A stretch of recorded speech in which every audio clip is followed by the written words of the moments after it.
Thank you, Mr. President.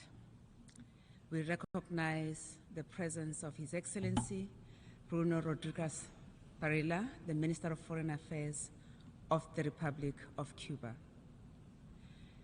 South Africa aligns itself with the statements delivered by the Africa Group, the Non-Aligned Movement, and the Group of 77 and China.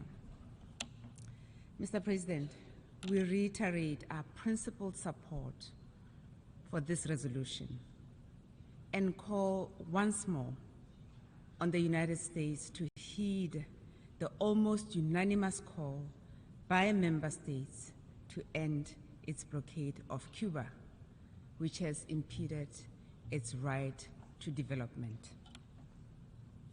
The Secretary General's report has again highlighted the terrible impact that this embargo has had on Cuba and her people. This remains a grave violation of international law and the principles enshrined in the UN Charter, and such unilateral action cannot be justified.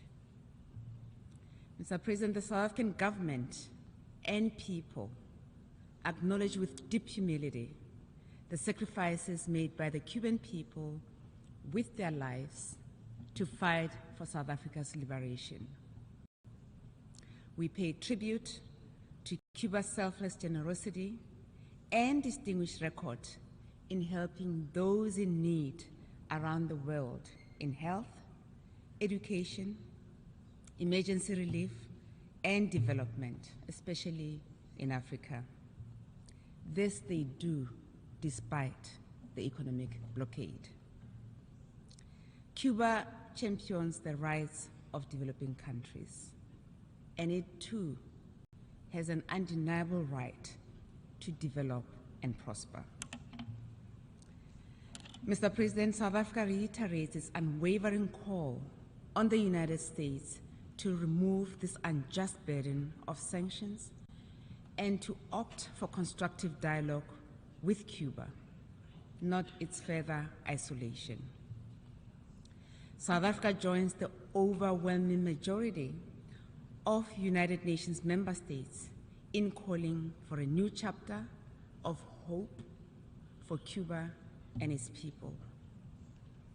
The South African government remains concerned about the destructive impact that the United States embargo has on the lives and livelihoods of the people of Cuba, especially the poor and vulnerable, and amidst the mounting global food and fuel crisis.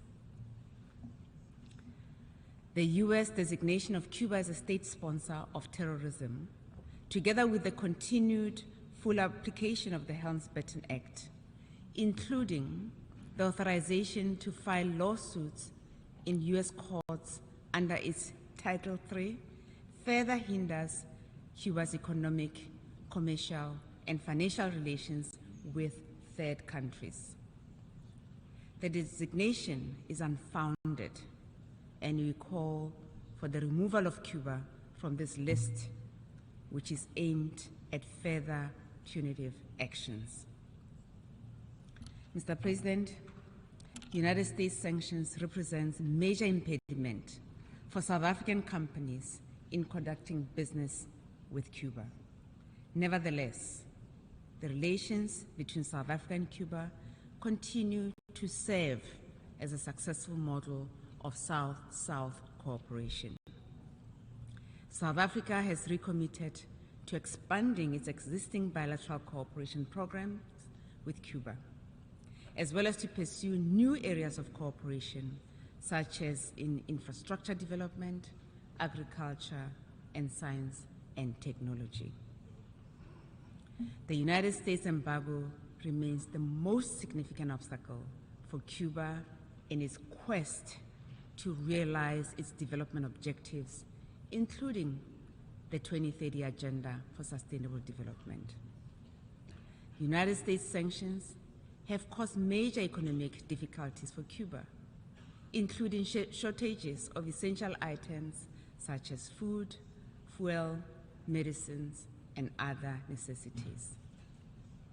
South Africa commends those countries that have taken measures to mitigate the specific effects of the Helms-Burton Act and requests third-party countries to scrap any domestic laws or regulations that continue to hamper the development of Cuba and its people.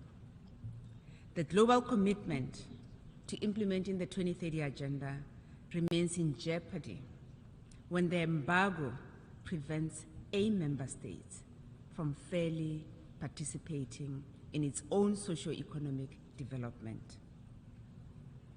South Africa appeals once again to the international community to redouble its efforts to implement all the UN resolutions already adopted by the UN and for the US to end its embargo.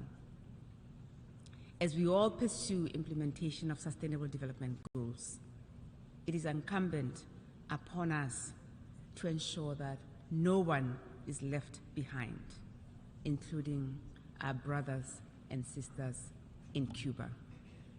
I thank you. I thank the